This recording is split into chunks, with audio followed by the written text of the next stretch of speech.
এর আশাটা পূর্ণ হতে চলেছে মা। এখন প্রশ্ন আসে, ভগবান শ্রীকৃষ্ণ মায়ের আদরের গোপাল মায়ের গলা জড়িয়ে ধরে সেদিন কি বলতে চেয়েছিল? সেদিন কি বলতে চেয়েছিল? কি বলেছিল মা? বলেছিল মা মাগো, আর তো অন্য কোনো কথা বলেনি, খালি বলেছিল মা মাগো। আর যশোমতী মা আমার কি বলেছিল? গোপাল বিরক্ত করিস না, তুই এখান থেকে চলে যা। তাহলে মা ভগবান গোপাল মায়ের আদরের গোপাল মায়ের গলা জড়িয়ে ধরে সেদিন কি বলতে চেয়েছিল? বলতে চেয়েছিল মাগো।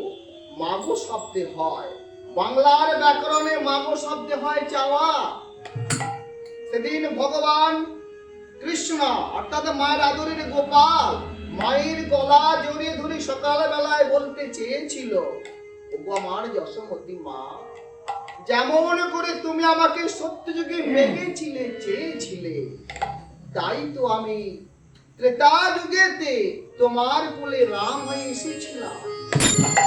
ত্রেতা যুগে রাম অবতারে মাগো তুমি আমাকে মেঘেছিলে চেয়েছিলে, তাই তো দাপর যুগেতে তোমার কোলে গোপাল হয়ে এসেছি।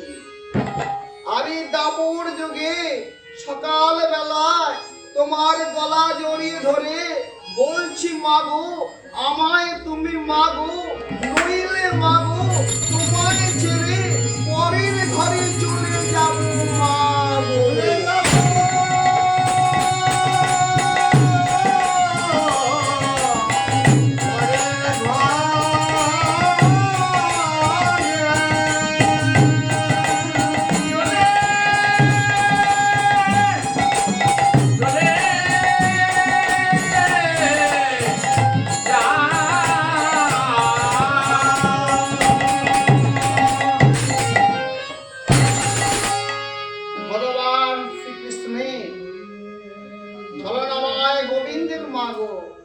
এতখানি ছলনাপূর্ণ কথা মা আমার সেদিন বুঝতে পারে।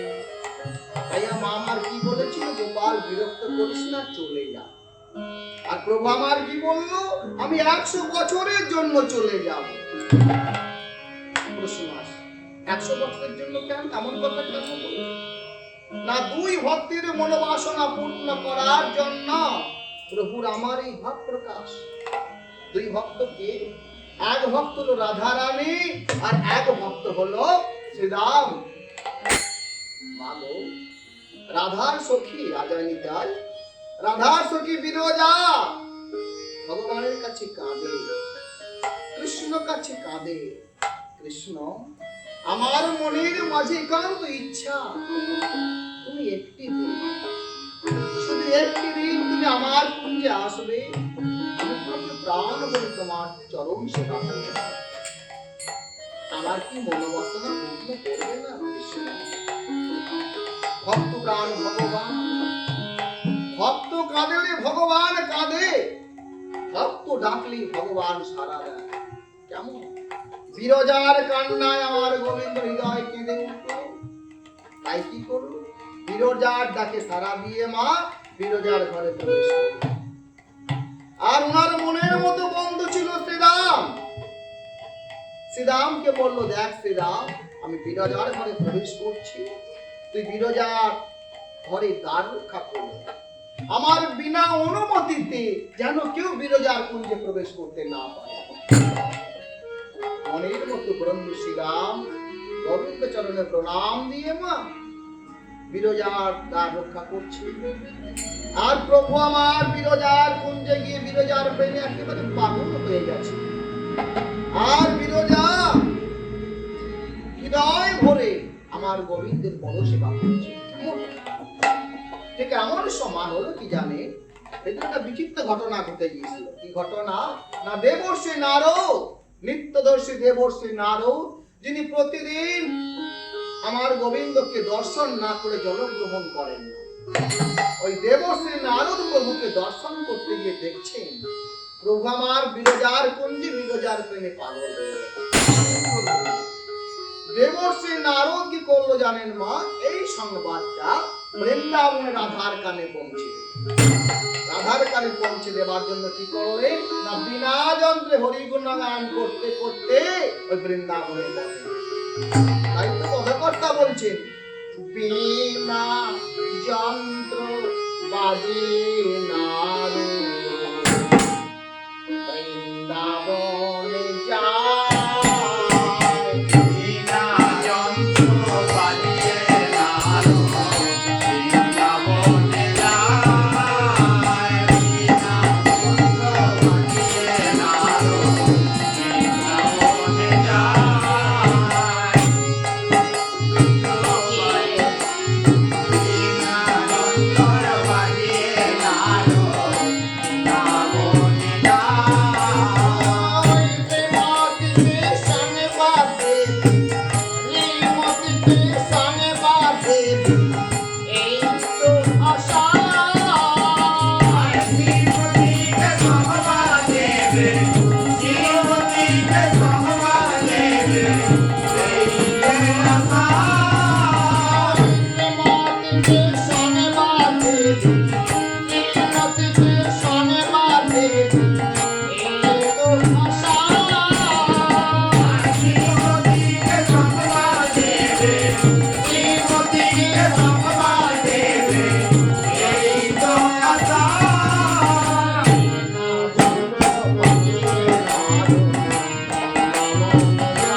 বৃন্দাবনের পথে মা তার বিনা যন্ত্রে ভগবানের হরি গুণগান করতে করতে বৃন্দাবনের পথে হাঁটছে। তো হাঁটতে হাঁটতে হাঁটতে হাঁটতে হাঁটতে হাঁটতে হাঁটতে হাঁটতে হাঁটতে হাঁটতে হাঁটতে হাঁটতে হাঁটতে হাঁটতে দেবর্ষি নারদ পৌঁছে গেলেন বৃন্দাবন। ললিতা বিশাখা বৃন্দা সখীর দল ছুটে এসেছে। দেবর্ষি, আজ কতদিন পর আপনি বৃন্দাবনে এসেছেন। আমাদের শ্যামচাঁদ কেমন আছে? আমাদের কানাই কেমন আছে? আরে শোনো শোনো, যে শ্যামচাঁদের জন্য, যে কানাইয়ের জন্য তোমরা পাগল হয়ে আছো না, আর কি বলবো। আরে বলি শোনো, তোমাদের রায়ধনী কোথা গেল? তোমাদের রাধারানী কোথা গেল? রাধারানী এসেছে। রাধারানী বলছি রাধারানী বলছে, দেবর্ষি আজ কতদিন পর আপনি বৃন্দাবনে এসেছেন। আমার রাধা, আমার কৃষ্ণ কেমন আছে? আমার শ্যাম, আমার কানাই কেমন আছে? হায় হায় ওগো রাধা রানী, যার জন্য তুমি এত ব্যাকুল হয়ে আছো না, হায় হায় হায় হায় হায়, কি আর বলবো। কেন, কি হয়েছে বলবেন তো? আরে আমার শ্যামের কি হয়েছে বলবেন তো? আমার শ্যাম ভালো আছে তো? আমার স্বামীর সংবাদ কুশল তো? আরে কি আর বলবো ওগো রাধা রানী, বলিস না, যার জন্য তুমি এত পাগল হয়ে আছো না, তোমার সেই শ্যাম আর রাধা বল্লভ নেই। তোমার শ্যাম হয়ে গেছে বিরজা বল্লভ। বলছি আপনি কি বলছেন? আরে আমি ঠিকই বলছি, আমি নারদ। যা বলি তা হয় না ক্রোধ। যদি বিশ্বাস না হয় একবার যাও না, একবার নিজের চোখে দেখে এসো বিরজার কুঞ্জে গিয়ে, তাহলেই বুঝতে পারবে। দেবর্ষি নারদের কথায় মা উত্তেজিতা রায়, ক্রোধান্বিতা রায় ছুটতে ছুটতে ছুটতে ছুটতে ছুটতে ছুটতে বিরজার কুঞ্জে দ্বারে দাঁড়িয়ে পড়ল। যখনই বিরজার কুঞ্জে দ্বারে দাঁড়িয়েছেন না মা, ভগবান শ্রীকৃষ্ণের পরম বন্ধু শ্রীরাম বাধা দিয়েছে রাধারানীকে। রাইকে শোনো রাধারানী, দাঁড়াও। ভগবান শ্রীকৃষ্ণের বিনা অনুমতিতে তুমি বিরজার কুঞ্জে প্রবেশ করতে পারবে না। শ্রীরাম দ্বার ছেড়ে দে। আমি রায় বলছি, আমি বৃন্দাবন থেকে আসছি। দ্বার ছেড়ে দে, আমি বিরজার কুঞ্জে প্রবেশ করব। ওগো বৃষভানুনন্দী, ওগো কনক বরণী রাধারানী, যতই চিৎকার করো না কেন, ভগবান শ্রীকৃষ্ণের বিনা অনুমতিতে আমি তোমাকে দ্বার ছাড়বো না, ছাড়বো না, ছাড়বো না। যখনই মা শ্রীরাম বলল, তিনবার বলে দিল দ্বার, তিন সত্যি করে বলল দ্বার ছাড়া হবে না। সঙ্গে সঙ্গে ক্রোধান্বিতা রায়, উত্তেজিতা রায় ভগবানের পরম ভক্ত শ্রীরামকে অভিশাপ দিচ্ছে। ওরে শ্রীরাম, তোর এত বড় অহংকার, তুই ভগবান দর্শনে মারার পথে অসুরের মতো বাধা দিচ্ছি, অভিশাপ দিচ্ছি তোকে। জন্মে শ্রীরাম শোন, আগত জন্মে তোকে অসুর হয়ে জন্ম নিতে হবে।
ভগবানের পরম ভক্ত শ্রীরাম, পরম বন্ধু শ্রীরাম আজকাল কি করলো রাধার চরণ তলে।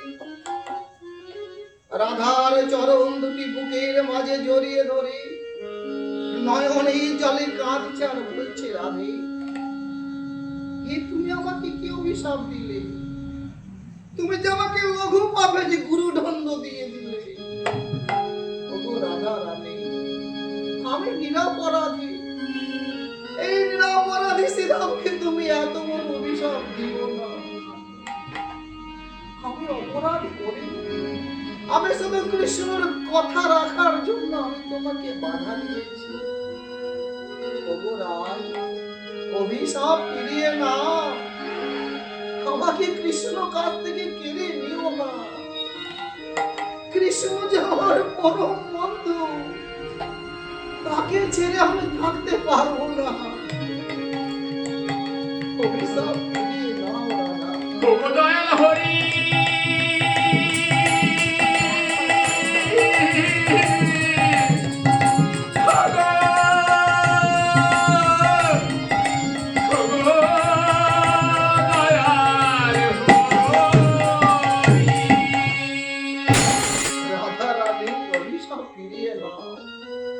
অভিশাপ তুমি আমাকে দিও না।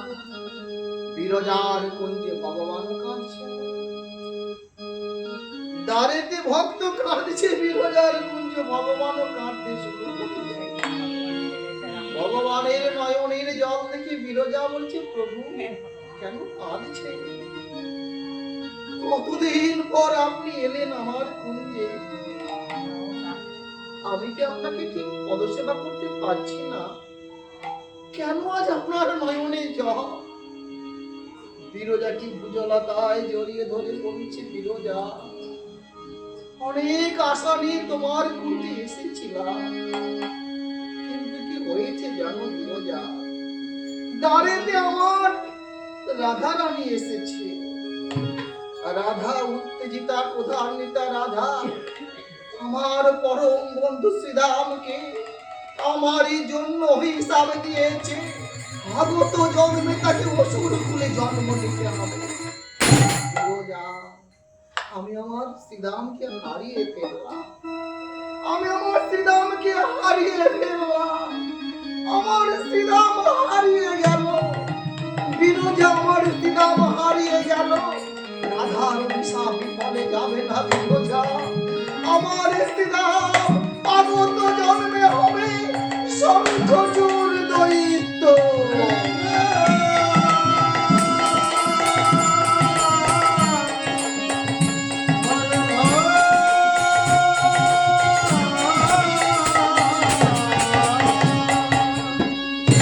রাধার অভিশাপ বিফলে যাবে না, শ্রীরাম আমার কাছ থেকে হারিয়ে গেল, আগত জন্মে আমার শ্রীরাম হবে শঙ্খচূড় দৈত্য। ঠিক এমন সময় না, দ্বারেতে ভক্ত কাঁদছে আর কুঞ্জে আমার গোবিন্দ কাঁদছে। ঠিক এমন এক চরম মুহূর্তে শ্রীরাম বারে বারে বলছে, রাধারানী অভিশাপ ফিরিয়ে নাও, অভিশাপ তুমি ফিরিয়ে নাও। রাধা অভিশাপ ফিরিয়ে নিচ্ছে না। ঠিক সেই সময় শ্রীরাম স্মরণ করলেন আমার ভগবানকে, কৃষ্ণ তুমি তো অন্তর্যামী, সত্যি করে বলো তো সখা, সত্যি কি আমি অপরাধী? আজকে রাধা যে আমাকে অভিশাপ দিল, সত্যি কি আমি অপরাধী? বলো বন্ধু বলো, তুমি তো বিরজার কুঞ্জে বিরজার প্রেমে হাবুডুবু খাচ্ছ, আর রাধা আমাকে অভিশাপ দিল, আমাকে অসুর কুলে জন্ম দিতে হবে। বলো সখা বলো, নীরব হয়ে তুমি দেখো না, বলো সখা বলো। শ্রীরাম তখন মাগো কাঁদতে কাঁদতে বলে ফেলল, শোনো রাধা রানী, যখন তুমি তোমার অভিশাপ ফিরিয়ে নিলে না, তাহলে আমিও তোমায় অভিশাপ দিচ্ছি। যদি আমি প্রকৃত কৃষ্ণের বন্ধু হয়ে থাকি, পরম বন্ধু পরম ভক্ত হয়ে থাকি, অভিশাপ দিলাম ওই কৃষ্ণের জন্য তোমাকে বৃন্দাবনে 100 বছর কৃষ্ণ হারা হয়ে থাকতে হবে।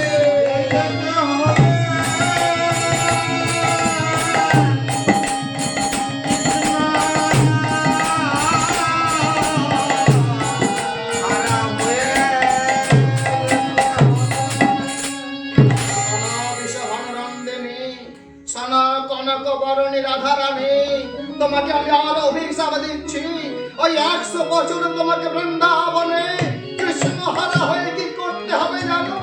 কাঁদতে হবে, কাঁদতে হবে,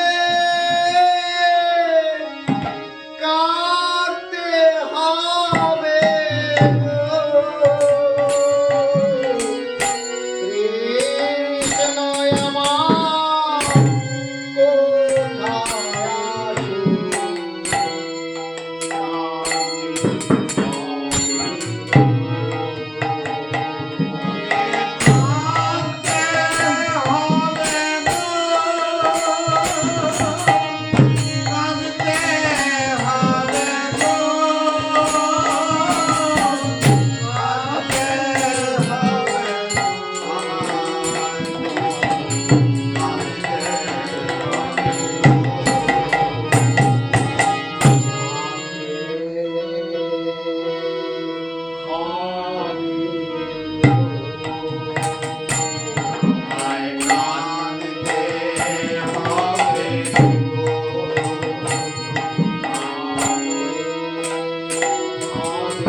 কোথা কৃষ্ণ বলে বৃন্দাবনে ধুলোয় পড়ে তোমাকে কাঁদতে হবে। মাগো, এই দুই ভক্তের মনোবাসনা পূর্ণ করার জন্য প্রভুর আমার এই ভাব প্রকাশ মা মাগো। বোঝা গেল?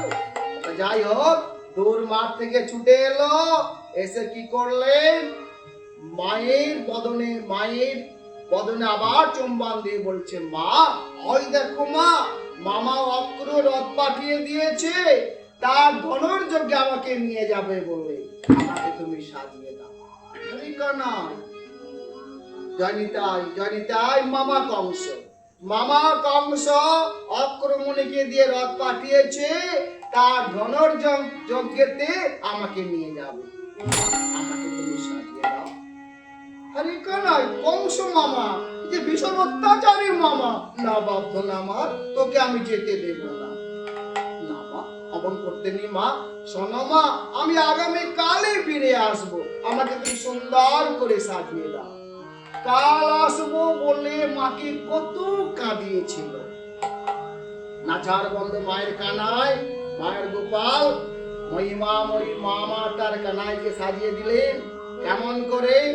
মাথায় দিলেন মোহনে আকাশে কি কুচ্ছ চূড়া, হাতেতে বাজুবন্ধ গলায় কিনকিনি, আঙুলে দিলেন অঙ্গরি, গলায় সাতনরি হাত, কানেতে কুন্তল, কাপড়ের উপর কোমরে ঝাপটা, পদাঙ্গুলে আঙট, পায়েতে নপুর, হাতে দিলেন সাধের মোহন মাসি। সুন্দর করে কৃষ্ণকে সাজিয়ে দিল। আর কৃষ্ণ কি করলেন মা? মায়ের বদনে চুম্বন দিয়ে মাকে প্রণাম জানিয়ে, নন্দরাজাকে প্রণাম জানিয়ে আস্তে আস্তে গিয়ে উঠল অক্রমণী রথে। অক্রমণী রথে গিয়ে বসেছে। এবার অক্রমণী মা রথ চালাতে যাবে কিনা, গোটা বৃন্দাবনে প্রচার হয়ে গেছে যে কৃষ্ণ বৃন্দাবন থেকে চলে যাচ্ছে। তো মা গো, গোটা বৃন্দাবন বাসী ছুটে এসেছে। কেমন? ললিতা বিশাখা বৃন্দা সখীর দল অক্রমণী রথের চাকার তলায় শয়ন করেছে। আর দাম বসুদা মধুমঙ্গল সখার দল তারাও ছুটে এসেছে। শুধু তাই নয় মা, কালী লালী ধবলি চপলা চঞ্চল অবলা গাভীগুলো তারা যখন শুনেছে যে কৃষ্ণ চলে যাচ্ছে, তারাও না হাম্বা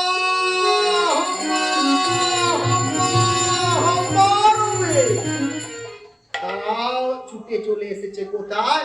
অক্রমণী রথের চাকার তলায়। সমস্ত বৃন্দাবনবাসী, ললিতা বিশাখা বৃন্দা সখীর দল, দাম বসুধা মধুমঙ্গল সখার দল, কালী লালী ধবলি চপলা চঞ্চলা গাভীর দল সবাই অক্রমণী রথের চাকার তলায় শয়ন করেছে। সবাই কাঁদছে আর বলছে, অক্রমণী আপনি তো অক্র, তাহলে কেন পুরো স্বভাব বশত আমাদের বৃন্দাবনের রাজাকে আপনি কেন নিয়ে যাচ্ছেন? আমরা আপনার রথকে যেতে দেব না। যদি একান্তই আপনি আমাদের কৃষ্ণকে নিয়ে যান, তাহলে আমাদের বুকের উপর দিয়ে রথ চালিয়ে নিয়ে যান। বৃন্দাবন বাসের রথের চাকা ধরে জড়িয়ে ধরে বসে আছে। অক্রমণী রথ চালাতে পারছেন না, তাই অক্রমণী বলছে, ওগো বৃন্দাবন বাসীর দল, ওগো ললিতা বিশাখা বৃন্দা সখীর দল, বলি শোনো, বলো না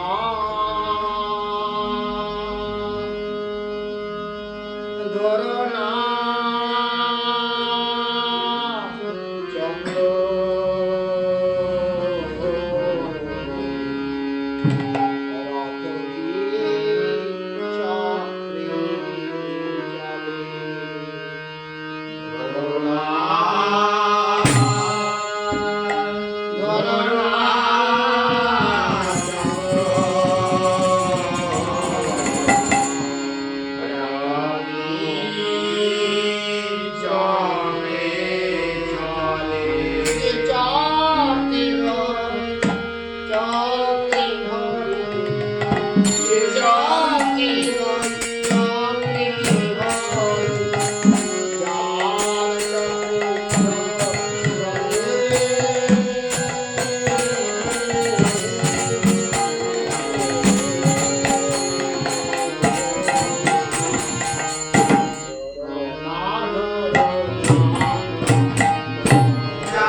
ছেড়ে